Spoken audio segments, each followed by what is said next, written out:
Hari ini 9 Oktober 2017, Wakil Jemaah Ahmadiyah Tuan Ainul Yakin telah menghantar surat balasan hasil kenyataan Presiden PPIM mengenai persetujuan untuk mengadakan muzakarah terbuka di antara pihak PPIM dan Jemaat Ahmadiyah. Surat ini adalah lanjutan daripada sidang akhbar PPIM pada 27 September 2017 yang telah menuduh Jemaah Ahmadiyah mempermainkan dan menghina Islam. Malah dalam sidang akhbar tersebut, pihak PPIM juga mengajak pihak Jemaah Ahmadiyah untuk mengadakan satu perbahasan. Oleh itu, pihak Jemaah Ahmadiyah telah menetapkan tarikh muzakarah pada 28 Oktober 2017, hari Sabtu jam 9 pagi hingga 1 tengah hari. Tempat akan ditetapkan kemudian. Dan pihak Jemaah Ahmadiyah juga memberikan kebebasan kepada pihak PPIM untuk menetapkan sebarang tajuk agar pihak PPIM tidak berdolak dalih untuk membatalkan muzakarah ini yang telah diajukan sendiri oleh pihak mereka.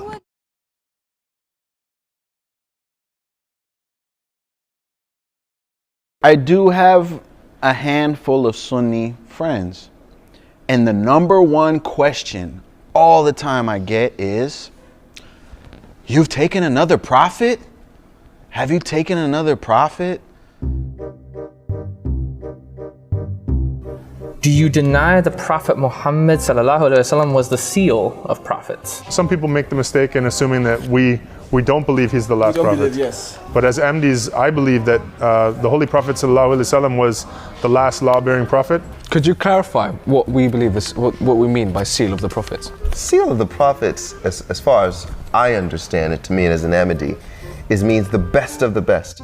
It means that any other messenger or saint or reformer that comes after will have the seal of Rasulullah sallallahu alaihi wasallam on his heart.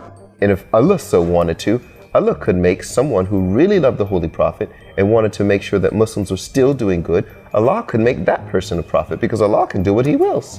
That's what I understand Khatam an-Nabiyyin to mean, the best of the prophets.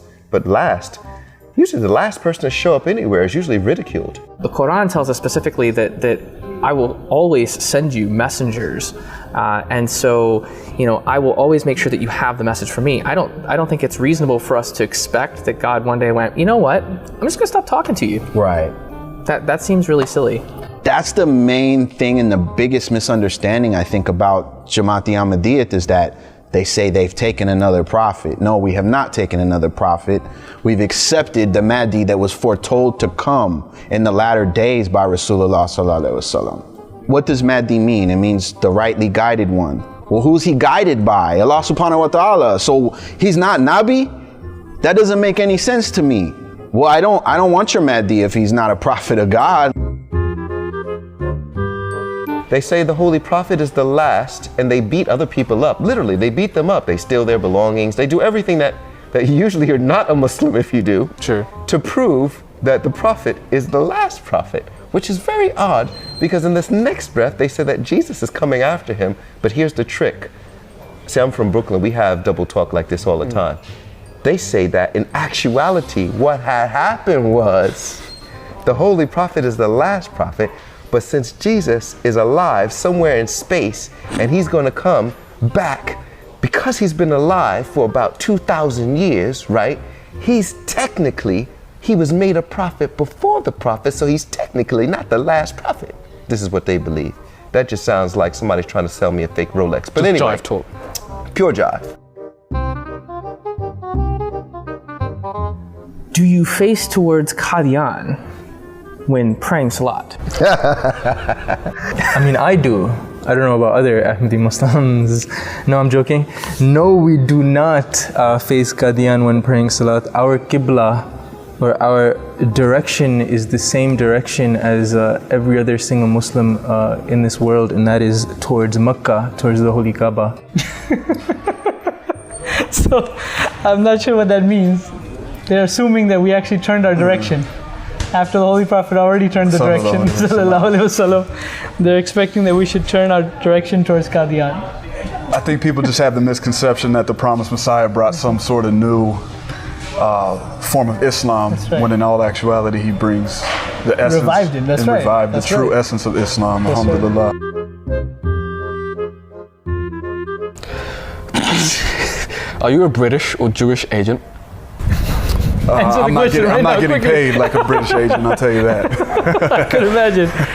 A lot of non-Ahmadi Muslims assume that Ahmadiyyat was created by the British spies, the British government, or the Israeli government. The non-Ahmadis believe that apparently our Ahmadis could be secretly Jewish agents. I got a cat at home that could secretly be a dog, but that don't make him a dog, does it? In your kalima, do you substitute Muhammad with Ghulam Ahmad? This is an accusation we've heard many, many times. They sometimes actually say this, that they kind of whisper Ghulam Ahmad's name instead of Muhammad in the kalima when they recite it. Could you recite the kalima for me, please? What do you mean? Recite it. Can you say it? La ilaha illallah Muhammad Rasulullah. No, they actually believe that our kalima is different. And that's one of the reasons why they say we shouldn't be considered Muslim. But what they don't understand the concept of Ahmad alayhi salam. They really don't. They think he's there to replace the Holy Prophet Muhammad sallallahu alaihi wasallam. Ashhadu an la ilaha illallah wa ashhadu anna Muhammadan abduhu wa rasuluh. It doesn't change, you know. There is only one God worthy of worship, and that is God. And Muhammad is his messenger. That's it. Is Jalsa your Hajj? This is an interesting question. No, I'm pretty sure Jalsa is not Hajj, because to do Hajj you have to go to Mecca. Yeah, you're right, yeah. The Hajj is the fifth pillar of Islam that all Muslims are required to make. However, if they know you're an Ahmadi Muslim though, you're not allowed to make the Hajj. Jalsa is a completely different, separate thing from Hajj. You know, Jalsa are conventions where Ahmadis get together as a community, form brotherhood and stuff. Is the Kaaba in Jalsa? No. Is it in Qadian? No. Where is Qadian? In India. Where is Mecca? Mecca's in Saudi Arabia. Is that where you hold your Jalsa? No. What happens in Mecca? Hajj happens in Mecca. For Jalsa, what I tell people is it's like a family reunion, right? Like, I mean, I've never seen so many people come together and hug each other as in Jalsa. You know, my first one, nobody even knew me, and I had people saying salam to me and hugging me. I wasn't even a convert yet. I was there as a guest. So where's Jalsa then? Jalsa's depends on what country you're in. And What about in the UK? UK would be in here, and it's in Islamabad. Islamabad. I thought it was in Hadikatul Mahdi. It is in Hadikatul Mahdi. I got confused. I was thinking, I was like, hang on, it's not in Islamabad, it's in Hadikatul Mahdi. But you know, it's not in Mecca though. It's You not in sure Mecca about though. I'm pretty sure about that. All right, fair enough.